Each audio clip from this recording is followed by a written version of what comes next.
Welcome dear rockers, कैसे हैं आप सभी। तो आज हम काफी टाइम के बाद आपके लिए लेकर आ चुके हैं एक बहुत ही interesting South Korean series the atypical family की स्टोरी। तो कहानी की शुरुआत में एक ओल्ड लेडी मिस एनी अपनी बेटी को कह रही होती है कि मोटो उड़ के दिखाओ, और ये लोग अभी समंदर के बगल वाले ऊंचे पहाड़ पे मौजूद होते हैं। काफी कोशिश करने के बावजूद भी मोटो उड़ने की हिम्मत नहीं कर पाती।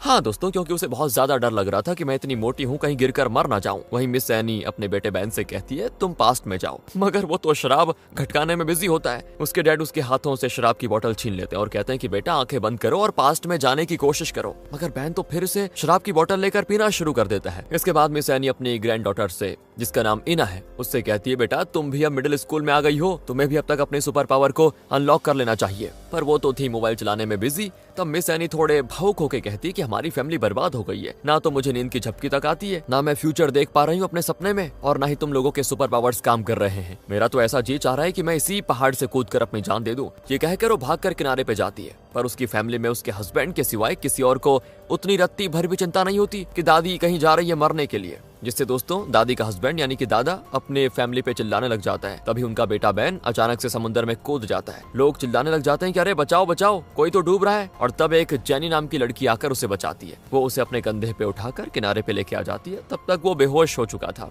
जिसके बाद जेनी को उसे माउथ टू माउथ सीपीआर देने के बाद जगाना पड़ जाता है। और बैन जैसे ही जागता है ना, उसे जेनी में अपनी वाइफ सीना दिखाई देने लग जाती है। इसीलिए वो उसे सीने से लगा लेता है। पर जैसे उसको रियलाइज होता है कि ये तो कोई और है, तो वो फिर से बेहोश होने की नौटंकी कर जाता है, या फिर हो जाता है बेहोश। और तब तक में दोस्तों बैन के पेरेंट्स भी वहां पर आ जाते हैं। वो फौरन अपने बेटे को लेकर नजदीकी हॉस्पिटल लेके जाते हैं, जहां पर फिर बैन होश में आता है। और जब उसकी मॉम उससे पूछती है कि तुम क्यों कूदे थे, तो वो कहता है कि वो बस माँ एक बस एक्सीडेंट था, मैं जानबूझकर नहीं कूदा। फिर दोस्तों अगले दिन की बात है, हम जेनी को देखते हैं एक मसाज पार्लर में। जेनी यहाँ पे नहीं होती है। वो यहाँ के स्टाफ्स को आपस में बातें करते हुए देखती है, वो भी एक ओल्ड लेडी के बारे में, जिसने ये ऐलान करके रखा हुआ है कि जो भी मुझे अपने मसाज से रिलैक्स कर पाएगा और मुझे नींद में भेज पाएगा, मैं उसको 1 मिलियन का इनाम दूंगी। पर इन स्टाफ्स ने पहले भी ट्राई करके देख लिया है, पर वो जो लेडी है किसी भी मसाज से खुश नहीं होती, मतलब उसको किसी भी मसाज से नींद नहीं आती। इसीलिए इन स्टाफ्स में से अब कोई भी उन्हें सर्विस नहीं देना चाहती, जिससे मसाज पार्लर की मैनेजर परेशान हो जाती है और कहती है ऐसा कैसे चलेगा, तुम लोग अगर नहीं जाओगे उनको सर्विस देने तो क्या मैं जाऊंगी। और तब जेनी मसीहा की तरह उनके सामने आती है और कहती है कि मैं उन्हें सर्विस देने को तैयार हूँ, मैं कोशिश करूंगी उनको नींद में भेजने की। तो जब वो उस ओल्ड लेडी को मसाज देने जाती है दोस्तों, तो सबसे पहले वो उनको एक हर्बल टी ऑफर करती है। पहले तो वो लेडी उसको लेने से इनकार कर देती है कि ये तो यहाँ की रेगुलर चाय होगी, बेकार होगी, मुझे नहीं पीनी। तो तब जेनी बताती कि नहीं नहीं, ये माउंटेन में मिलने वाली खास जड़ी बूटी वाली चाय है, मुझे हाइकिंग पसंद है ना, तो मैंने खुद इसे लिया है। ये माइंड को रिलैक्स करने में बहुत ही फायदेमंद होता है, और मैंने सुना है आपको इंसोमिनिया है, आप एक बार ट्राई तो कीजिए, फायदा होगा। जेनी उनके सामने चाय रखकर खुद जाती है ऑयल लेने के लिए। उसके जाने के बाद वो लेडी जो अभी तक मुंह नीचे करके लेटी हुई थी, वो उठकर चाय पीती है, और हमें पता चलता है ये लेडी कोई और नहीं बल्कि मिस एनी ही है दोस्तों। कुछ देर के बाद जेनी वापस आती है और बड़े ही अच्छे से उनका मसाज कर देती है, जिसके बाद तो कई अरसों के बाद मिस एनी को आ जाती है नींद। और जब वो जागती है तो बड़ी हैरान होती है और सीधे अपने रिसेप्शन पे जाकर उस लड़की को बुलाने के लिए कहती है जिसने उनकी मसाज करी थी। तो जब वो जेनी को देखती है तो वो डबल खुश हो जाती है, क्योंकि पहले तो उसके मसाज से मिस एनी को नींद आ गई थी, वो भी इतने दिनों के बाद, और दूसरा ये कि जेनी ही वो लड़की थी जिसने एनी के बेटे बैन की जान बचाई थी। हाँ, उस समय जब उसका एक्सीडेंट हुआ था, जब इसने सीपीआर दिया था बैन को, और बैन ने उसको हक भी किया था। तो इससे होता यह है, मिस एनी के दिल में बड़ी उम्मीदें जागती है कि क्या पता इन दोनों का कुछ हो जाए। और अब वो जेनी को काफी सारे पैसे देना चाहती है, जिसे लेने से वो इनकार कर देती है, ये कहते हुए कि ये तो मेरी ड्यूटी थी, पार्लर वाले मुझे पे कर देते हैं। तो एनी सीधा रिसेप्शनिस्ट को ही ज्यादा पे कर देती है कि इसे थोड़ा ज्यादा बोनस दे देना। इसके बाद वो जेनी को इनवाइट करती है अपने घर पे दोस्तों, और अगले दिन जेनी जाती भी है। वो मिस एनी का घर देखकर पहले तो दंग रह जाती है, ये घर है कि क्या है, क्योंकि उनका घर बहुत ही अच्छा होता है। पहले बगीचे होते हैं, ढेर सारे लग्जरी कार्स होते हैं, और फिर उनका घर होता है। घर पे बहुत सारे कीमती डेकोरेशन वाले चीजें होती है। तो मिस एनी जेनी से मिलती है और हॉल रूम में बिठाती है, जहाँ जेनी उन्हें फिर से वही चाय पिलाने की कोशिश करती है। वो कप लेने के लिए किचन में जाती है तो देखती है कि वहाँ पहले से बैन मौजूद है, और वो अपनी शराब की बोतल खोलने की कोशिश कर रहा है, मगर उसका बोतल ओपनर मिल नहीं रहा। जब तक वो उसे ढूंढ रहा होता है, तब तक में जेनी शराब की बोतल को अपने हाथ से गिरा देती है और फिर ऐसे रिएक्ट करती है कि ये तो अपने आप गिर गया। वो तुरंत ही कांच के टुकड़े वगैरह क्लीन करने में लग जाती है ताकि ज्यादा गंदगी ना हो। और आवाज सुनकर तभी दोस्तों एनी भी आ जाती है। वो और बैन जेनी को सफाई करने से मना करते हैं कि कोई बात नहीं और लोग कर लेंगे, लेकिन वो केयर करने का नाटक करती है कि आप में से किसी के पैर में अगर ये चुभ गया तो क्या होगा। ये देखकर मिस एनी को बड़ा अच्छा लगता है कि बढ़िया लड़की है ये तो, और वो तुरंत ही उसे बैन के बारे में बताने लग जाती है। एक तरह से वो बैन और जेनी की सेटिंग करना चाह रही है दोस्तों, जिससे चिढ़कर बैन वापस अपने कमरे में चला जाता है और फिर मिस एनी उसके पीछे पीछे जाती है उसको मनाने के लिए। तब तक में हम देखते हैं किचन में जेनी वो हर्बल टी कप में डाल देती है और फिर एक छोटी सी शीशी में से कुछ और भी चाय में मिक्स कर देती है। पता नहीं क्या कर रही है। इसके बाद वो चाय पिलाती है मिस एनी को और फिर उनकी बॉडी को मसाज देने लग जाती है। तो इस दौरान वो काफी बातें भी करते हैं, जिससे एनी को ये पता चलता है कि जेनी की एक बार नहीं बल्कि दो बार शादी हो चुकी है। पहला हस्बैंड चीटर निकल गया, इसीलिए डिवोर्स लेना पड़ा, और दूसरा शराब के नशे में काफी मारता पीटता था, घरेलू हिंसा वगैरह करता था, इसी वजह से दूसरा को भी तलाक देना पड़ा। दोनों शादी का एक्सपीरियंस तो हालांकि बेकार ही रहा, मगर जेनी के दिल में अभी भी आश है कि वो एक हैप्पी मैरिड लाइफ जिएगी। तो मिस एनी उसको बताती है मेरे बेटे की भी एक बार शादी हो चुकी थी, मगर कार एक्सीडेंट में उसकी वाइफ चल बसी। तब से बैन ने शराब पीना शुरू कर दिया था। उसने तो अपनी जिंदगी मानो जैसे जीना छोड़ दिया, हमेशा बस उसी की याद में डूबा रहता है वो। और मैं उसकी शादी सोच रही हूँ तुमसे करवा दूं, तुम मुझे बहुत ही पसंद आ गई हो, तुम्हारे पेरेंट्स से मिलवा दो मुझे। तो तब जेनी कहती है पर मेरे पेरेंट्स की तो मौत कई साल पहले हो चुकी है और मैं बिल्कुल अकेले ही रहती हूँ, छोटी मोटी जॉब करके अपना गुजारा करती हूँ, मगर एक फैमिली की कमी मुझे आज भी खलती है। दोस्तों जेनी के जाने के बाद सारी बातें मिस एनी अपने हस्बैंड मिस्टर बेक को बताती है, पर आगे हमें पता चलता है दोस्तों कि अभी तक जो भी बातें जेनी ने अपने बारे में मिस एनी को बताई थी उसमें तो काफी झोल है, क्योंकि जेनी के मॉम डैड जिंदा हैं। वो एक सोना सर्विस रन करते हैं और एक्चुअली दोस्तों जेनी ने मिस एनी के सामने बड़ी बड़ी बातें की थी कि मुझे तो जंक फूड बिल्कुल पसंद नहीं है, ये वो। और वैसे सच में उसको दोस्तों मैगी, चाउमीन और पास्ता तक बनाना नहीं आता, गैस जलाने में भी डर लगता है उसको, इसीलिए वो नूडल्स को बिना पकाए कच्चा ही खा लेती है, क्योंकि इस वक्त उसकी मॉम बड़ी बिजी थी एक लेडी को मसाज देने में और उन्होंने कुछ पका के भी नहीं रखा हुआ था। ऊपर से जेनी को बड़ी तेज भूख भी लगी हुई थी।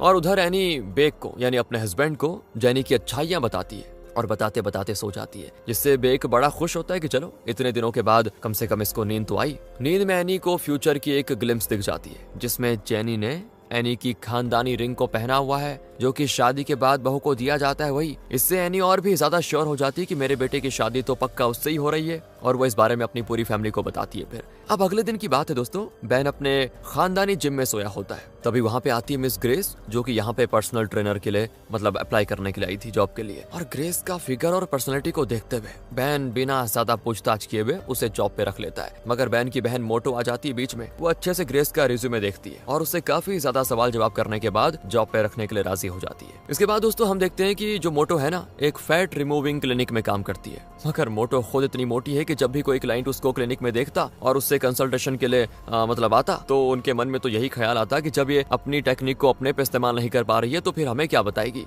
और बातों ही बातों में मोटो के जो शर्ट का बटन है वो टूटकर क्लाइंट के ऑयली फेस पे चिपक जाता है, जिससे वो तुरंत ही वहां से चली जाती है नाराज होकर। और तब इस क्लिनिक के डॉक्टर मिस्टर जॉन मोटो से कहते हैं कि देखो तुम हमारे क्लिनिक के लिए नेगेटिव इंप्रेशन बना रही हो, अच्छा यही होगा कि तुम अपने वेट पे ध्यान दो और कुछ दिनों के लिए मैं ये काम संभालता हूँ, तुम रहने दो। और दोस्तों ये सारी बातें जॉन ने अकेले नहीं कही थी, 2 रिसेप्शनिस्ट के सामने मोटो को सुनाई थी, जिससे उसको थोड़ी बेइज्जती फील होती है। और तब मोटो अपनी पुरानी कार्डबोर्ड कटआउट देखती है जो कि ऑफिस के एंट्रेंस पे लगी हुई थी। उसमें मोटो काफी स्लिम थी, जिसको देखकर मोटो को अपना पहला वाला फिगर याद आ जाता है, मगर अब तो वो अपने ईटिंग पैटर्न पे कंट्रोल ही नहीं कर पाती। कुछ भी अच्छा हुआ तो उसे खाने का मन करता है, कुछ बुरा हुआ तो खाने का मन करता है, बोर हो रही है तो खाने का मन करता है, और एक्साइटेड है तो भी खाने का मन करता है, मतलब हर समय खाने का मन होता है उसका। अब वो पतली तो होना चाहती है, लेकिन ये खाने का जो ये सीन चल रहा है कैसे होगी भाई। यहाँ से कुछ दिनों के बाद की बात है, बैन की बेटी इना का आज बर्थडे होता है। इसी खुशी में एनी ने फैमिली के लिए लंच ऑर्गेनाइज किया था और इसमें जेनी को भी इनविटेशन मिला था। तो जेनी यहाँ फ्लावर लेकर पहुंच जाती है। यहाँ फिर से एनी अगेन वो शादी की बात छेड़ देती है। तो बैन तो जेनी को डायरेक्टली वार्न कर देता है कि देखो मुझे ये शादी करने के बारे में सोचना भी नहीं है, ना ही तुम सोचना। मेरी 13 साल की बेटी है, आजकल टीनेजर्स के काफी नखरे होते हैं, तुम उसकी भलाई के लिए कोई बात करोगी तो वो तुम्हें एक बुरी स्टेप मॉम होने का टैग दे देगी। और ये है मेरी बहन मोटो। लोगों का कहना है कि ननद तो वैसे भी बड़ी बदमाश होती है, पर मेरी बहन उन सबसे 10 कदम आगे है, तुम्हारी जिंदगी जहन्नुम बना देगी ये। ऊपर से ये मैडम घर की सारी दौलत अपने बॉयफ्रेंड जॉन पे लुटाने की ठान चुकी है। इसने उसके लिए वाइन बार और कैफे का बिजनेस खोल कर दिया था, जो कि बुरी तरह से फेल हो गया, और अब रिसेंटली एक क्लिनिक भी खोल के दिया है। और अब बताओ क्लिनिक किसने दिया और अब इसे ही काम से निकाल दिया है कि तुम्हारी वजह से गलत इंप्रेशन पड़ रहा है। और हम लोग तो इस मोटी को समझा समझा कर थक गए हैं कि वो लड़का तुम्हें बस यूज कर रहा है। नहीं, पर इसको समझना ही नहीं है सच्चा प्यार है कि मेरा। जिससे दोस्तों अब माहौल थोड़ा ऑकवर्ड हो जाता है। यहाँ पे एनी बैन को यहाँ से लेके जाती है और अकेले में माँ बेटे के बीच झगड़ा होने लग जाता है क्योंकि बैन मूव ऑन नहीं करना चाहता और उसकी माँ जबरदस्ती उसकी सेटिंग करने में लगी हुई है। वहीं उसकी मॉम का कहना तो ये होता है कि बेटा, सीना आज जिंदा होती अगर तुमने मेरी भविष्यवाणी को मानकर शादी ना की होती। तुम दोनों का मेल लिखा हुआ था ही नहीं, पर तुम्हें तो तकदीर के लिखे को बदलना था ना। सिना की मौत तुम्हारी जिद की वजह से हुई है। और ये बात दोस्तों इना सुन लेती है। वो अपने केक पे लगे कैंडल्स को बुझाकर अपने रूम में आ जाती है और गुस्से में बैन भी घर से बाहर चला जाता है। इसी वक्त बहुत तेज बारिश भी होने लग जाती है और अचानक एनी की तबीयत बिगड़ जाती है। तब मिस्टर बेक यानी उसका पति और मोटो मिलकर उसको हॉस्पिटल लेके जाते हैं। बेक जेनी से कहता है कि स्टोव पे सूप चढ़ा दिया है, जरा स्टोव तुम बंद कर देना। मगर दोस्तों जेनी को तो ये गैस चलाना, स्टोव चलाना ये आता ही नहीं था। घर पे इस वक्त सिर्फ नाराज इना और जेनी ही बचे हुए थे, जिन दोनों का मूड मतलब बिल्कुल खराब था। तो जेनी किसी और से मदद भी नहीं ले सकती। ऊपर से सूप भी बहुत तेज आंच की वजह से नीचे गिर रहा था। ऐसे में जेनी उठाती है एक चिमटा और किसी तरह से गैस को बंद करने की कोशिश में लग जाती है, मगर उससे हो ही नहीं पाता। तभी आ जाती इना और वो गैस ऑफ कर देती है आराम से। इसके बाद वो जेनी को कन्फ्रंट करती है कि तुमने ग्रैंडमा के चाय में क्या मिलाया था बताओ। जेनी डर जाती है दोस्तों। पिछली बार जब वो आई थी और उसने चाय में कुछ तो पाउडर जैसा मिक्स किया था, तो तब इना ने उसको ये करते हुए देख लिया था। अब जेनी थोड़ा सोचकर कहती है कि वो तो दालचीनी का पाउडर था बस। दूसरी ओर बैन गया हुआ था अपनी वाइफ के मेमोरियल पे, जहां सिना के पेरेंट्स भी आए हुए थे। दरअसल दोस्तों आज के दिन सिना की डेथ एनिवर्सरी भी थी। बैन के सास ससुर उसको इस गंदे हुलिया में देखकर भड़क जाते हैं और कहते हैं कि कितनी बार कहा है हमने कि इस तरह हमारी बेटी के पास मत आया करो, क्योंकि तुम्हें इस तरह देखकर मेरी बेटी कभी खुश नहीं होगी। तुम्हें अच्छे से रहना चाहिए। इसके बाद सिना की मॉम फिर से वही सेम बातें करती है कि मेरी बेटी उस एक्सीडेंट में मर गई, मगर तुम्हें एक खरोंच तक नहीं आई। उसने मुझे बताया था कि तुम्हारे पास कोई तो स्पेशल पावर है। खैर, क्या ये इसी वजह से हुआ? सिना के गुजरे हुए 7 साल हो चुके हैं, अब तुम्हें मूव ऑन कर लेना चाहिए। अब रात हो चुकी थी दोस्तों और इना को लगी थी बड़ी भूख, इसीलिए जेनी उसको माइक्रोवेव में गर्म करके वही सूप दे देती है, जिससे इना उससे बड़ी खुश होती है और उसके सामने अपनी सारी फैमिली की सच्चाई बक देती है कि मेरी फैमिली के पास कुछ सुपर पावर्स थे जो कि उन्होंने मॉडर्न लाइफस्टाइल डिजीजेस की वजह से खो दी है। मेरी ग्रैंडमा को लगता है कि तुम्हारी वजह से उनकी खोई हुई पावर उन्हें मिल रही है, इसीलिए वो तुम्हें यूज करने के लिए ही सिर्फ अपने घर का सदस्य बनाना चाहती। पता है तुम्हें? पता है एक और चीज बताऊं, ग्रैंडमा को इंसोम्निया हो गया है, जिसकी वजह से वो सो नहीं पाती और ना सोने की वजह से उन्हें सपने में जो फ्यूचर दिखाई देता था वो बंद हो गया है। मोटो इतनी मोटी हो गई है कि पहले की तरह उड़ नहीं सकती। मैं 13 साल की हो गई हूँ, अब तक मेरे सुपर पावर्स भी जागे नहीं है, जो कि जाग जाने चाहिए थे, मगर ऐसा नहीं हुआ। और डैड, जिनके पास हैप्पी मोमेंट में जाने की सुपर पावर्स थी, वो भी खो चुके हैं। दरअसल वो डिप्रेशन में है, इसीलिए उन्हें पास्ट की कोई भी चीज हैप्पी नहीं लगती और वो पास्ट में जा नहीं सकते अब। इसीलिए मेरी फैमिली की हालात बिगड़ती जा रही है। मगर इन सारी बातों पे दोस्तों जेनी को यकीन ही नहीं होता। उसको लगता है कि ये लड़की मुझे पसंद नहीं करती, इसलिए फालतू की मनगढ़ंत कहानियां सुना रही है ताकि मैं यहाँ से दूर चले जाऊं और इसके पापा से शादी ना करूं। कुछ देर बाद जब बैन घर पे आता है तो देखता है जेनी किचन में बर्तन साफ कर रही है। पूछने पर उसे पता चलता है कि इना ने सूप पिया है। तो जेनी जब बैन के हाथों में एक सॉफ्ट टॉय देखती है तो कहती है, तुम अपनी बेटी को ये सॉफ्ट टॉय देने वाले हो ना? अब वो बच्ची नहीं रही, उसे ये सब पसंद थोड़ी आएगा। तो बैन जेनी से साफ साफ कह देता है कि देखो, मुझसे शादी करने का ख्याल तुम अपने दिमाग से निकाल दो, क्योंकि शादी के बाद एक औरत को क्या चाहिए होता है कि उसका पति उसकी रक्षा करे, उसे बचाए। मगर मैं तो खुद डिप्रेशन में हूँ, ना तो मैं किसी की हेल्प कर सकता हूँ ना किसी को बचा सकता हूँ। और तब जेनी कहती, पर मैंने तो देखा तुम्हें उस दिन, तुम उस बच्ची की डूबती हुई सॉफ्ट टॉय को बचाने के लिए ऊपर से सीधा कूद पड़े थे समंदर में। यानी तुम्हारे अंदर अभी भी दूसरों की मदद करने और उन्हें बचाने की ताकत है। ये कहकर जेनी अपने घर चली जाती है, जहां हम ग्रेस को भी देखते हैं दोस्तों, यानी कि दोनों सिस्टर्स थी। ये लोग नाटक कर रहे थे और इस नाटक की मास्टरमाइंड थी इनकी मॉम। इन्होंने इससे पहले भी 2 मुर्गों को ऐसे ही हलाल किया था। यानी जेनी का जो पहला हस्बैंड था ना, उसे जिस लड़की के साथ फिजिकल होते हुए जेनी ने रंगे हाथों पकड़ा था, वो थी खुद उसकी बहन ग्रेस। चीटिंग को ग्राउंड बनाकर जेनी ने उससे डिवोर्स ले लिया और शायद उसके बाद उससे काफी मोटा पैसा भी हथियार लिया। इसके बाद सेकंड हस्बैंड, हालांकि शराब पीने के बाद थोड़ा मारपीट जरूर करता था, मगर जेनी ने खुद ही शराब की बोतल दे मारी थी अपने सर पे और फिर पुलिस में कंप्लेंट कर दी कि इसने मेरे साथ घरेलू हिंसा करी, जिसकी वजह से उसे मिल गया डिवोर्स और एलिमनी भी।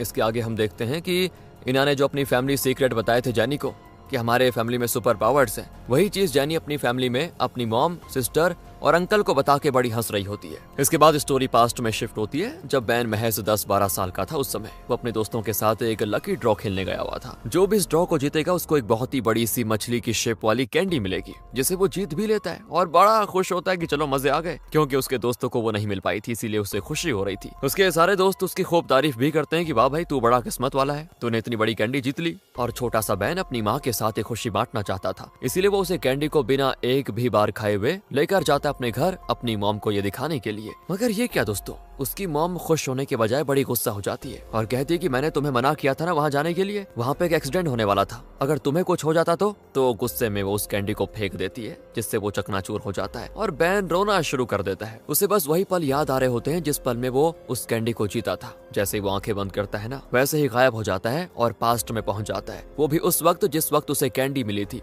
उसे बड़ा मजा आता है कि वाओ यार मैंने ये सब कुछ फिर से देख लिया, मतलब मेरे अंदर बढ़िया पावर है। अचानक बैन के गायब होने से उसकी मॉम भी समझ जाती है कि बैन के सुपर पावर एक्टिवेट हो चुके हैं। उधर दोस्तों अभी बैन तो पास्ट में आ गया है ना, लेकिन पास्ट में ऑलरेडी बैन भी तो रहेगा, तो वो पास्ट वाले बैन को देखता है जो कैंडी जीतने के बाद अपने दोस्तों की वाहवाही सुनता है और फिर जाता है अपने घर अपनी मॉम को वो कैंडी दिखाने के लिए। तभी फ्यूचर वाले बैन को दिखाई देती है एक लड़की जो कि एक क्यूट से पप्पी को लेकर जा रही थी। आगे एक मोड़ आता है और उसका पप्पी अपनी रस्सी छुड़ाकर भाग जाता है। वो लड़की उसको पकड़ने जाती है और तभी एक एक्सीडेंट की आती है आवाज। उस लड़की का पपी एक बाइक के नीचे आकर मर गया था, जिसकी वजह से वो लड़की बहुत रोती भी है। और ये सारी चीजें देखकर बैन समझ जाता है कि मेरी मॉम सही कह रही थी, यहाँ पे सच में एक्सीडेंट होने वाला था। तभी दोस्तों वो वापस प्रेजेंट में चला आता है और उसे बड़ा दुख होता है कि जिस वक्त मैं इतना खुश था उसी वक्त बताओ ऐसी बुरी चीज हो गई। बैन एक्चुअली दोस्तों उस पपी की जान बचाना चाहता था, इसीलिए वो दोबारा से अपनी आंखें बंद करके पास्ट में जाता है। वो लाख कोशिश करता है मगर हर बार वो उस पपी को बचाने में नाकामयाब ही रहता है, क्योंकि पास्ट में वो ना तो किसी को दिखाई देता था और ना ही किसी से बात कर सकता था और ना ही किसी को पकड़ सकता था। लगातार कई बार मोमेंट में जाने से और पपी की मौत देखने से वो कैंडी जीतने वाला जो उसका हैप्पी मोमेंट था वो हो जाता है उसके लिए सैड मोमेंट, और फिर वो दोबारा उस मोमेंट में नहीं जाना चाहता था। इसके बाद दोस्तों हम बैन का वो हैप्पी मोमेंट देखते हैं जिसमें इना पैदा हुई थी। हाँ, उस वक्त बैन और सिना दोनों ही बहुत ज्यादा खुश थे और बैन ने कहा भी था कि ये मोमेंट मेरे लिए हद से ज्यादा खुशी वाला है, मैं इसको दोबारा आने से कभी बोर या उदास नहीं होने वाला, मैं तो इस मोमेंट को अनगिनत बार देखना चाहता हूँ। इसके बाद सीन प्रेजेंट में शिफ्ट होता है दोस्तों, यानी इना के बर्थडे के अगले दिन। तो बैन देखता है कि बाहर डस्टबिन में आज तक जितने भी बर्थडे पे बैन ने उसको सॉफ्ट टॉयज दिए थे उन्हें इना ने डस्टबिन में डाल दिया, फेंक दिया। तभी इना निकलती है अपने स्कूल के लिए। वो अपने फोन के स्क्रीन को देखते देखते जा रही होती है, तो बैन टोकता भी है कि फोन तो कॉल करने के लिए होते हैं, कभी कर भी लिया करो, बस वीडियोस ही देखती रहोगी क्या, रास्ते में तो फोन को बैग में डाल दो वरना ऐसे गिर जाएगा कहीं, तुम भी गिर जाओगी।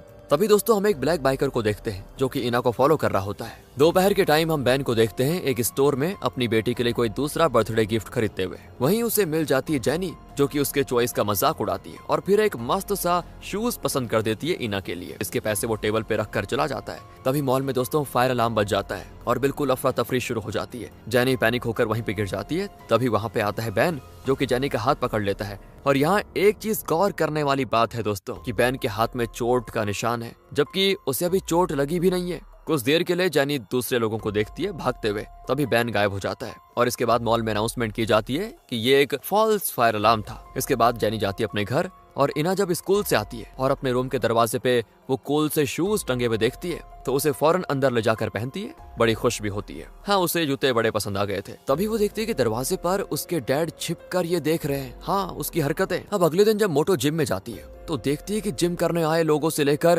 ट्रेनर सभी के सभी ग्रेस को लालच भरी नजरों से देख रहे हैं, जो कि मोटो को पसंद नहीं आता। वो जाकर ग्रेस की इंसल्ट करने की कोशिश करती है तो बदले में ग्रेस भी उसके मोटापे का मजाक उड़ा देती है। तभी वहाँ पे मिस जेनी के साथ आती है और उसे बताती है कि मेरा बेटा पहले फायर फाइटर हुआ करता था, मगर मुझे उसकी जान की बड़ी चिंता हुई और मैंने उसके लिए जिम खोल दिया ताकि वो एक सेफ और सही बिजनेस करे। एक बार बैन की शादी हो जाए तो मैं ये बिल्डिंग और ये जिम दोनों उसके नाम कर दूंगी। इस पे जेनी कहती है कि मैं आपके कहने का मतलब समझ रही हूँ वैसे, मगर मुझे ये सब बड़ा जल्दबाजी का काम लग रहा है। ये बातें दोस्तों मोटो सुन लेती है और बड़ी ऑफेंड हो जाती है कि ये बिल्डिंग तो मेरी होकर रहेगी, आपने कहा था कि जिसकी पहले शादी और बच्चे होंगे ये उसी का होगा। जिस पे एनी कहती कि हाँ मैं तो अभी भी यही बात कह रही हूँ, पर तुमसे मुझे कोई उम्मीद नहीं है, तुम्हारा बॉयफ्रेंड तो तुम्हें कमिटमेंट देने से डरता है। और तब अकेले में ले जाकर मोटो अपनी माँ को खूब सुनाती भी है कि आपको सबके सामने बोलने की क्या जरूरत थी, मतलब आपको अपनी बेटी से ज्यादा उस लड़की पे भरोसा है। आपको पता है क्या उसका बैकग्राउंड, उसके बारे में कभी सोचा है? हम जिस बीच पे गए थे वहाँ उसका होना, बैन की जान बचाना,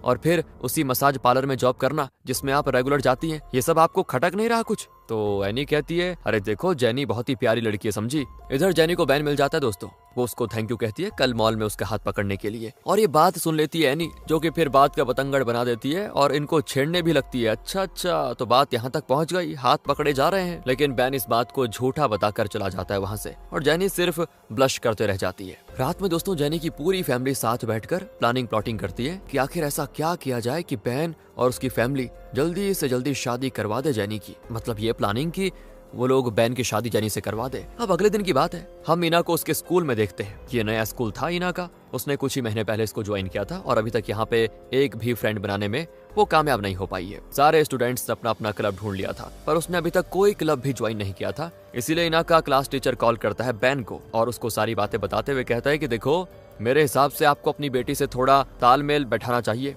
आपको उसको सोशलाइज करने में हेल्प करनी चाहिए। इना अपनी लाइफ में बाकी बच्चों की तरह ग्रो नहीं कर रही है। ये जानकर दोस्तों बैन के अंदर बड़ी बेचैनी होती है और वो शराब पीने की सोचता है, मगर उसके डैड ने सारे शराब की बॉटल्स फेंकवा दिए थे। बैन से वो कहते हैं कि इस तरह घर में अकेले शराब पीने से तुम कभी भी डिप्रेशन से बाहर नहीं आ पाओगे, तुम्हें पीना ही है ना तो मेरे साथ चलो। और वो उसको एक रेस्टोरेंट में लेके जाते हैं जहाँ पहले से एनी ने जेनी को बुला के रखा हुआ था। अब मिस्टर बेक यानी कि एनी के हस्बैंड वो कहते हैं कि बेटा तुम एनी के साथ यहाँ पे बैठ के पियो। और बैन भी समझ आता है कि ये मेरे पेरेंट्स की एक और चाल है मेरी सेटिंग करवाने के लिए, इसलिए वो भी आज जमकर शराब पीने की सोचता है। दूसरी ओर दोस्तों मोटो गई होती है अपने बॉयफ्रेंड के पास यानी जॉन के पास क्लिनिक में, और वहाँ वो क्या देखती है ना कि मोटो की जो स्लिम ट्रिम वाली कार्डबोर्ड कटआउट थी वो हटा दी गई है वहाँ से, और ऊपर से जॉन के केबिन से किसी लड़की की आवाज आ रही थी। रिसेप्शनिस्ट तो यही कहती है। अंदर वो चेकअप कर रहे हैं मगर काफी देर तक वो आवाजें कम नहीं होती, बंद नहीं होती, तो मोटो से रहा नहीं जाता। वो अंदर चले जाती है जहाँ उसको दिखाई देती है ग्रेस। मोटो जॉन से कहती है कि रात हो गई है और तुम अभी भी यहीं हो?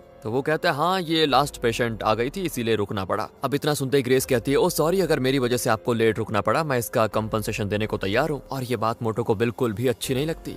तभी ग्रेस कहती है ठीक है फिर हमने नंबर तो एक्सचेंज कर ही लिया है, मिलना जुलना होता रहेगा। ग्रेस के जाने के बाद दोस्तों मोटो जॉन से प्यार से पूछती है और फिर उसे शादी करने के लिए कहती है। साथ ही वो अपनी मॉम के प्लान के बारे में भी उसको बताती है कि मुझ में और मेरे भाई में जो भी जल्दी शादी करके बच्चे करेगा जिम उसके ही नाम होगा। मगर फिर भी दोस्तों जॉन रेडी नहीं होता। वो कहता है कि ये क्लिनिक खोलने के लिए जितने पैसे तुमने मुझे उधार दिए थे, जब तक मैं उन्हें चुका नहीं देता तब तक मैं तुमसे शादी नहीं करने वाला। अब रीजन तो जॉन ने अलग दे दिया, मगर मोटो को समझ आ गया था कि जॉन मेरे हाथी जैसे बदन की वजह से परेशान है, वो मुझसे इस हालत में तो शादी करने वाला है नहीं। और इससे होता यह है कि मोटो का सब्र का बांध टूट जाता है और वो सोचती है कि बस अब तो मैं किसी भी हाल में पतली होकर ही रहूंगी। इसीलिए वो अपने भाई के जिम में जाकर ट्रेडमिल में नॉन स्टॉप दौड़ना शुरू कर देती है। और इधर जब इना अपने स्कूल से घर लौट रही होती है तो उसे लगता है जैसे कोई उसका पीछा कर रहा है। वो भागकर एक लेडीज पब्लिक टॉयलेट में छिप जाती है और सबसे पहले अपने ग्रैंडपा को कॉल करती है, मगर वो तो इस वक्त कुकिंग कर रहे थे इसलिए फोन नहीं उठा पाते। तब वो कॉल लगाती है अपनी आंटी यानी मोटो को, जिसने ठान के रखा हुआ था कि मैं तो आज पतली होकर ही रहूंगी,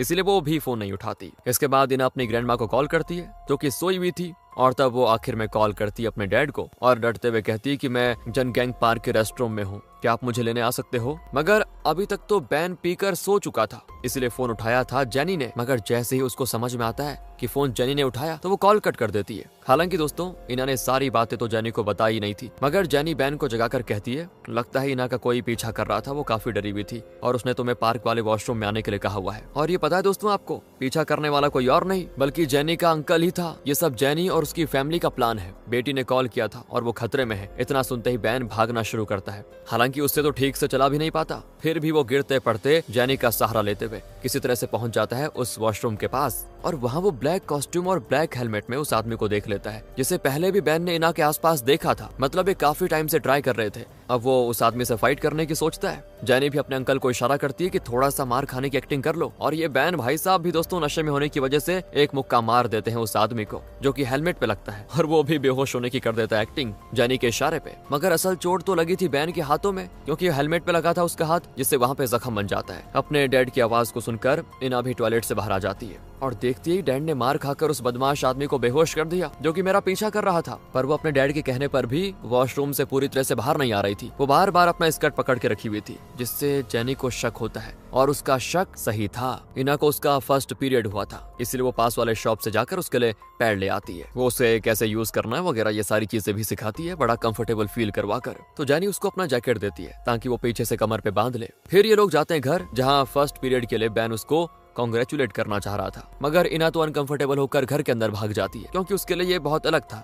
जिसके बाद बेन जेनी से पूछता है बाहर ड्रिंक करने के लिए चलें क्या? जेनी कहती है मैं तो चल लूंगी, मगर तुम्हें इस बार ड्रिंक शेयर करनी होगी, सुबह की तरह नहीं कि सारा शराब खुद ही अकेले घटक लो। इसके बाद हम इनको एक छोटे से ओपन रेस्टोरेंट में देखते हैं जहां खाते पीते ये बातें करते हैं। तो बेन जेनी से कहता है कि आज तुमने जो मेरी बेटी के लिए किया ना उसका शुक्रिया, पर सुनो तुम आए दिन अगर ऐसे मेरे और मेरी फैमिली की मदद करती रहोगी तो ये मत सोच लेना कि मैं भी तुम्हारे लिए बदले में कुछ कर पाऊंगा। मैं डिप्रेशन वाला आदमी हूँ, मैं किसी के लिए कुछ भी नहीं कर सकता। तो जेनी कहती है कौन कहता है तुम कुछ नहीं कर सकते? तुमने कल मेरा हाथ तो पकड़ा था ना, मेरे लिए इतना तो काफी है। तो बेन कहता है कि मैंने कितनी बार कहा है कि मैंने तुम्हारा हाथ नहीं पकड़ा। तो जेनी कहती है अच्छा जी, ज्यादा भोले बनने की एक्टिंग मत करो। जब हम मॉल में थे और फायर अलार्म बजा, मैं जमीन पे गिर गई थी तो तुम ही तो मुझे उठाने के लिए आए और मेरा हाथ भी पकड़ा तुमने, फिर पता नहीं कहाँ गायब हो गए तुम। ये बात बेन को बड़ी अजीब लगती है दोस्तों, क्योंकि वो तो कल जूते के पैसे देने के बाद चला गया था वहाँ से। तब जेनी उसके हाथों पे पट्टी लपेटते हुए कहती है इसका मतलब ये हो सकता है कि तुम फ्यूचर से आए होंगे उस समय, जैसा कि तुम्हारी बेटी स्टोरी बनाती है ना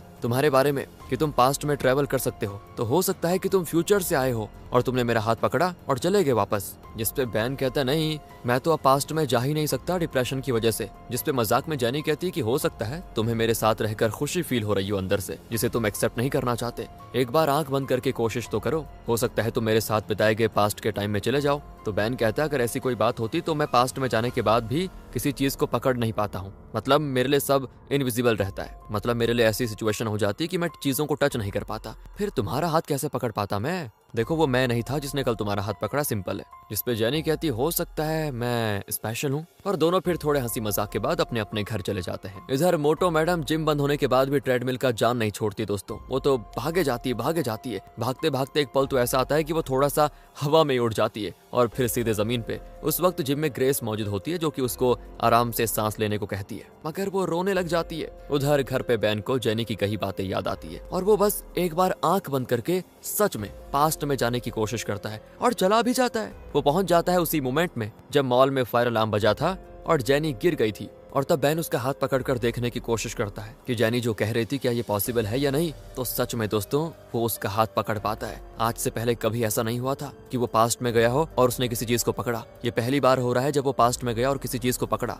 इसके बाद दोस्तों बेन प्रेजेंट में चला जाता है और काफी खुश होता है कि वाओ मैं डिप्रेशन से बाहर आ गया, मैं दोबारा से अपने पास्ट में जाने की कोशिश करता हूँ, मुझे सीना के साथ बिताए के बीच मोमेंट को फिर से एंजॉय करना है। मगर जैसे बीच और हैप्पी मोमेंट वगैरह वो इमेजिन करता है ना, वो पहुंच जाता है उस टाइम में जब बेन समुद्र में डूब रहा था और जेनी उसे बचाकर बीच पे लेके आई थी। तब जेनी को उसने सीना समझकर हक कर लिया था। कि देखकर बेन हैरान हो जाता है। वो फिर से कोशिश करता है इना के जन्मदिन में जाने की, मगर वो पहुंच जाता है उस मोमेंट में जब इना वॉशरूम से बाहर आई थी, मगर तभी उसके पीछे से जेनी भी बाहर आती है। इससे बेन फिर परेशान हो जाता है कि मैं जब भी पास्ट के हैप्पी मोमेंट्स में जाने की कोशिश कर रहा हूँ तो जेनी के साथ बिताए के मोमेंट में क्यों पहुंच रहा हूँ? ये क्या है? क्या इसका मतलब ये है कि जब जेनी मेरे पास होती है तभी मैं खुश होता हूँ, या फिर और कोई बात है, या फिर वो कोई सच में स्पेशल है मेरे लिए, या उसके पास भी कोई स्पेशल पावर है मेरी तरह? यही जानने के लिए दोस्तों अगले दिन बेन जाता है उस मसाज पार्लर में जहाँ जेनी जॉब करती है। वहाँ के रिसेप्शनिस्ट से वो जेनी के बैकग्राउंड के बारे में जानने की कोशिश करता है। तभी वहाँ पे जेनी और उसकी मॉम खुद आ जाती है।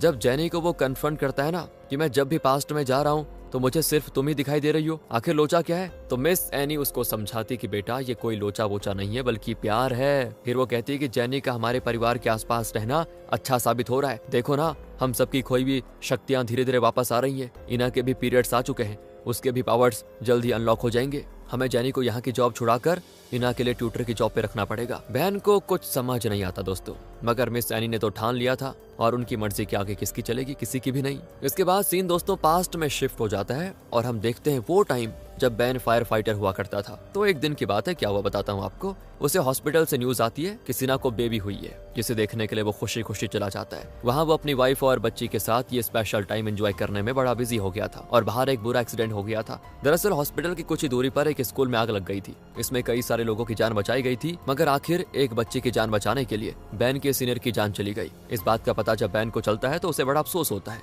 कि अगर मैं उस दिन अपनी बेबी को देखने के लिए हॉस्पिटल नहीं गया होता तो आज मेरे दोस्त जैसा सीनियर वो जिंदा होता, उनका बेटा अनाथ नहीं होता और न ही इतने सारे लोगों की औलादें छिनती उस आग में। इसके बाद दोस्तों बेन कई बार अपनी बेटी के जन्म वाले हैप्पी मोमेंट में जाता है, मगर हर बार उसको याद आता है कि मैं पास्ट में अपने बेबी के साथ टाइम स्पेंड कर रहा हूँ और बाहर इतना बड़ा हादसा हो रहा है जिसे मैं रोक नहीं पा रहा। इस बात का बैन पे बहुत ज्यादा बुरा असर पड़ जाता है। वो अपनी बेबी और वाइफ के साथ इस नए जर्नी को एंजॉय करने के बजाय बार बार उसी मोमेंट में जा पाता है, इस कोशिश में कि वो अपने सीनियर और उन बच्चों को बचा सके जिनकी मौत उस आग में हुई थी। इसी वजह से वो अपनी वाइफ से डिस्कनेक्ट हो जाता है। उसका अपने ड्यूटी पे ध्यान नहीं रहता, जिसकी वजह से बैन को फायर फाइटर की जॉब से निकाल दिया जाता है और उसको साइकेट्रिस्ट की हेल्प लेने की सलाह दी जाती है, पर वो नहीं मानता। देखते ही देखते 7 साल गुजर जाते हैं। एक दिन जब बैन अपनी बीवी बच्ची को लेकर कार से जा रहा होता है तो अचानक से वो पास्ट में चला जाता है। हाँ, अचानक से ही, जबकि वो खुद ड्राइविंग कर रहा था और कार से अचानक ड्राइवर गायब होने की वजह से कार का एक्सीडेंट हो जाता है, जिसमें बेचारी सीना की तो मौत हो जाती है, इना बुरी तरह से घायल। मगर बैन को एक खरोंच तक नहीं आती, क्योंकि एक्सीडेंट के टाइम वो कार में था ही नहीं, वो तो पास्ट में चला गया था। और जब वो वापस आता है तो देखता है कि ये हाल हो गया। अपनी बीवी बच्चों को आवाज लगाता है ड्राइविंग सीट से ही। गाड़ी की हालत इतनी खराब हो गई थी कि अगर उस वक्त बैन भी गाड़ी में मौजूद होता तो उसकी भी जान चली जाती, ऐसा हो गया था। सीन आता है फिर से प्रेजेंट में दोस्तों।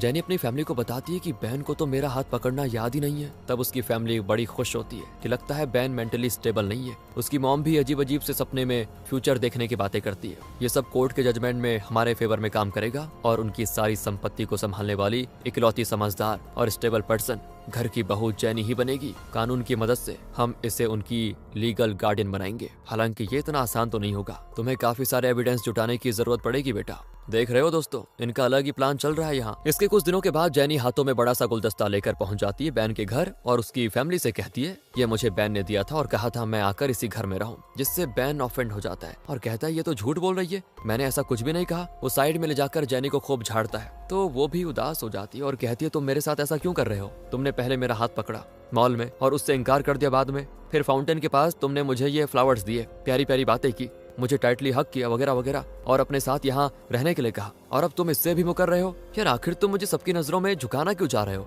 जिससे बैन समझ जाता है दोस्तों कि लगता है ये काम भी मैंने फ्यूचर से आकर ही किया होगा, इसीलिए अभी ये चीज मुझे पता नहीं है। दूसरी ओर हम मोटो को देखते हैं जो कि अभी बिल्कुल स्लिम ट्रिम हो गई है। वो रैंप में मॉडल्स के साथ वॉक करती है, पर और मॉडल्स की वॉक को भूलकर सभी मोटो की वॉक की तारीफ करते हैं। उसका बॉयफ्रेंड भी उसके गुणगान करता है, जिससे मोटो बड़ी खुश और वो जाती बिल्डिंग के टॉप पे और वहां से मारती है छलांग। वो पहले की तरह हवा में उड़ने लग जाती है और अपनी इस उड़ान का भरपूर मजा लेती है। लेकिन ये क्या दोस्तों, अचानक से वो मोटी हो जाती है और जमीन पे धड़ाम, जिसके बाद उसको रियलाइज होता है कि ये तो मेरा हसीन ख्वाब था, रियल में अभी भी वो मोटी है। तभी उसके रूम में एक ब्रोकर आती है क्लाइंट को लेकर, जिसके बाद मोटो को पता चल जाता है कि ये अपार्टमेंट जिसमें मोटो रहती है उसे उसकी मॉम ने बेचने का इरादा कर लिया है। इसीलिए वो गुस्से में जाती है अपनी मॉम के पास, जो कि जेनी से मसाज ले रही होती है। वो उसे बाहर जाने को कहती है क्योंकि ये फैमिली मैटर है। हालांकि मिस एनी तो ये कहती है कि देखो जो भी कहना है जेनी के सामने ही कहो, ये हमारे परिवार की सदस्य है। मगर मोटो नहीं मानती। वो रूम से जेनी को बाहर भेजकर अपनी मॉम से खूब झमेला कर लेती है कि आपने फिर से पैसे फंसा दिए ना, जिसकी वजह से आपको मेरा अपार्टमेंट बेचना पड़ रहा है। जिसपे उसकी मॉम कहती है कि बेटा अब जेनी आ गई है और उसके हाथ लगते ही मुझे नींद आना शुरू हो जाती है। अब जल्दी मुझे प्रॉपर फ्यूचर दिखना शुरू हो जाएगा और मैं अच्छे स्टॉक्स में इन्वेस्ट करके फिर पैसे बनाऊंगी। यही सब कहते कहते वो सच में सो जाती है। वहीं बाहर खड़ी जेनी छिपकर इनकी सारी बातें सुन रही थी और वो इस रिकॉर्ड भी कर देती है। वो रिकॉर्डिंग फिर अपनी पूरी फैमिली को भेजती है और फिर तो उसका बस एक ही काम होता है, तरह तरह से इस फैमिली का दिल जीतने का। इतने दिनों में जेनी को ये तो समझ आ गया था कि इना अपने लुक्स को लेकर बड़ी इनसिक्योर है, इसीलिए वो उसकी आईब्रोज बना देती है और कहती है तुम्हें इन मोटे मोटे चश्मों के पीछे छिपने की कोई जरूरत नहीं है, तुम बहुत ही सुंदर हो बेटा। दोनों एक दूसरे की आंखों में देखते हैं थोड़ी देर और हम नोटिस कर पाते हैं कि इना की आंखें बिल्कुल ब्लूइश हो गई हैं। वो उस वक्त जेनी के मन में जो चल रहा होता है उसके बारे में जान जाती है और कहती है आप जिम बिल्डिंग की मालकिन बनना चाहती है ना। जेनी हैरान दोस्तों और सोचती है ये बच्ची तो बड़ी होकर दिमाग पढ़ने वाली बन जाएगी। फिर अगले दिन की बात है दोस्तों, इना स्कूल में होती है, जहाँ एक लड़की जो कि इना से दोस्ती करना चाहती है ना, वो उसके पास आती है और कहती है कि आज तुम थोड़ी अलग दिख रही हो, क्या बात है,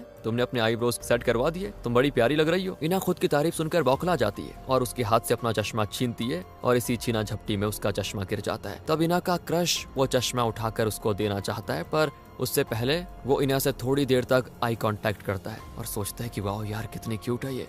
और तभी इना की आंखें हल्की ब्लू हो जाती है और उसे अपने क्रश के मन की बात पता चल जाती है, पर वो इस बात पे ज्यादा ध्यान नहीं देती। दूसरी ओर हम देखते हैं दोस्तों मोटो को, जो कि जिम में अपना वेट देखती है। अभी भी उसका वेट 100 किलो से बहुत ज्यादा है, जिससे उसका मूड ऑफ हो जाता है और उसे खाने का मन करने लग जाता है। तो वो अपने बॉयफ्रेंड को लगाती है कॉल और उससे कहती है कि आज मेरा चीट डे है, तो क्या तुम मेरे साथ डिनर पे चलोगे? तो वो तो क्लाइंट के साथ क्लिनिक में बिजी होने का बहाना कर देता है, मना कर देता है। तब मोटो कुछ अमीर लेडीज से एक होटल में मिलने का प्लान बनाती है नेटवर्किंग के लिए, ताकि वो अपने बॉयफ्रेंड के लिए और नए क्लाइंट्स बना सके, जो कि ग्रेस सुन लेती है और रात में उसी होटल में जॉन को डेट पे लेके चली जाती है। जॉन तो मोटो को नहीं देखता, मगर वो इन दोनों को यहाँ साथ में देखकर बिल्कुल जल जाती है और इनका पीछा करती है। वो लोग लिफ्ट से 12th फ्लोर पर गए होते हैं, तो मोटो से दूसरी लिफ्ट आने का इंतजार नहीं होता। वो सीढ़ियों से ही 12वें फ्लोर तक चल जाती है और देखती है कि दोनों किस विस कर रहे हैं। ये देखकर मोटो का तो दिल टूट जाता है दोस्तों, और वो रोते हुए वहां से चली जाती है। इधर घर पे भी डिनर का टाइम हो गया था। जेनी सभी के लिए डिनर लेके आती है किसी तरह से। उसने पता है गैस जलाने के लिए एक स्टिक बना ली थी,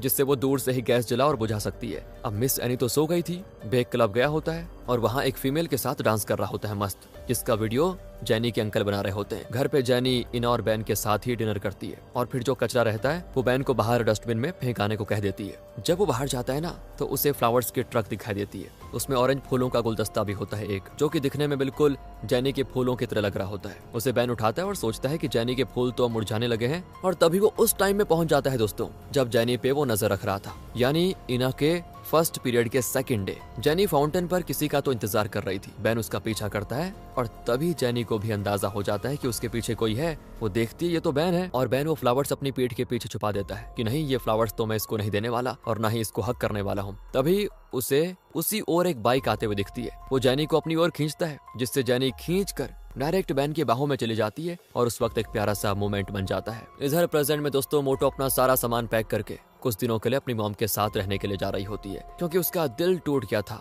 उसने सोचा जॉन मुझे पसंद कर रहा होगा, लेकिन नहीं, वो तो ग्रेस के साथ मस्त है। लेकिन तब जॉन उसको सपोर्ट करता है और कहता है कि मैं तुम्हारा फैन था जब तुम एक मॉडल हुआ करती थी, पर अब देखो तुम्हारा वजन कितना बढ़ गया है। मुझे लगता है ये सब मेरी ही वजह से हुआ है। तुमने मेरा बिजनेस सेटल करने में अपने ऊपर ध्यान ही नहीं दिया। हम लोग ना कुछ दिनों के लिए ब्रेक ले लेते हैं ताकि तुम फिर से खुद पे फोकस कर पाओ। मोटो समझ जाती है कि मुझसे छुटकारा चाहिए इसको, इसीलिए इस ब्रेकअप में मेरी भलाई है। बस जो भी हो दोस्तों, मोटो अपने फैमिली हाउस में चली जाती है, जहां वो फिर से जेनी को मिस एनी के लिए चाय बनाते हुए देखती है। तो मोटो कहती है ये चाय मुझे दे दो, मुझे भी थोड़ी आराम की जरूरत है, और मॉम के लिए काम करो, दूसरी चाय बना दो। मगर जेनी घबरा जाती है और कहती नहीं नहीं, मैं आपके लिए दूसरी चाय बनाती हूँ, ये मॉम के लिए है स्पेशल। जिससे मोटो को जेनी पे शक हो जाता है और वो कहती है कहीं तो मेरी मॉम को चाय में कुछ मिला के तो नहीं दे रही, नींद की दवा वगैरह, क्योंकि उन्हें आजकल बड़ी नींद आ रही है। तब ऐसा कुछ नहीं हो, ये प्रूव करने के लिए जेनी खुद वो चाय पी लेती है और इन्हें दूसरी बना कर देती है। इसके बाद दोस्तों जब वो डिनर के बर्तन क्लीन कर रही होती है तो उसे जोरों की नींद आने लग जाती है, मगर मोटो ने उस पे नजर बनाए रखी थी, इसीलिए वो खुद को जगाए रखने की पूरी कोशिश करती है। यानी कि ये जेनी बहुत खतरनाक है। कुछ देर के बाद वो देखती है कि मोटो हल्के कदम से कहीं तो जा रही है, तो वो भी उसके पीछे पीछे चली जाती है और आगे उसे दिखता है कि मोटो इनकी फैमिली की एंटीक पीसेस देख रही है। वो कुछ तो खोजने की कोशिश कर रही थी। आगे वो सारे लॉकर्स को भी चेक करने लग जाती है। तब जेनी इस चीज का वीडियो बनाने में लग जाती है ताकि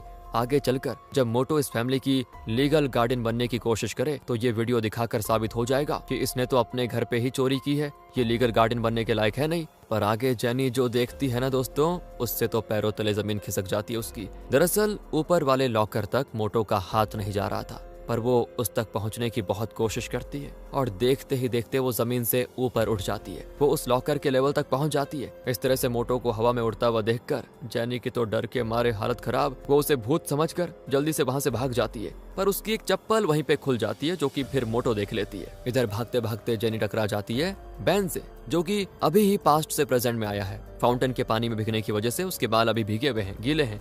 बैन जेनी को गिरने से बचाने के लिए अपनी बाहों में थाम लेता है और उसके गीले बालों से पानी की बूंद टप टप करके जेनी के चेहरे पे गिरती है, जिसे पोंछते हुए वो दूसरी ओर देखती है और सामने उसे एक मिरर दिखता है दोस्तों, यानी कि आईना। और उस मिरर में जेनी के सिवा और कोई नहीं दिख रहा था। मिरर में वो खुद को बैन की बाहों में लेटे हुए देखने के बजाय हवा में लटका हुआ देख रही थी खुद को, जिससे जेनी की तो बोलती बंद हो जाती है। उसे लगता है ये भी भूत है, मैं पता नहीं किस भूतिया फैमिली के बीच फंस गई हूँ। यही सोचकर उसका डर के मारे बुरा हाल। और इसी के साथ इस सीरीज का पहला पार्ट यहाँ पे खत्म होता है दोस्तों। आगे बड़ा मजेदार होने वाला है। जेनी की फैमिली का क्या प्लान है, जेनी इस फैमिली के पीछे क्यों पड़ी हुई है और आगे क्या होगा, बड़ा मजा आएगा देखने में। आप भी इंतजार कीजिए, लेकिन इस एपिसोड को ज्यादा लाइक करें, शेयर करें, ताकि हमें भी मोटिवेशन मिले आगे लाने के लिए और एपिसोड्स को। मिलते हैं अगली वीडियो में, ध्यान रखेगा अपना, and finally thanks for watching.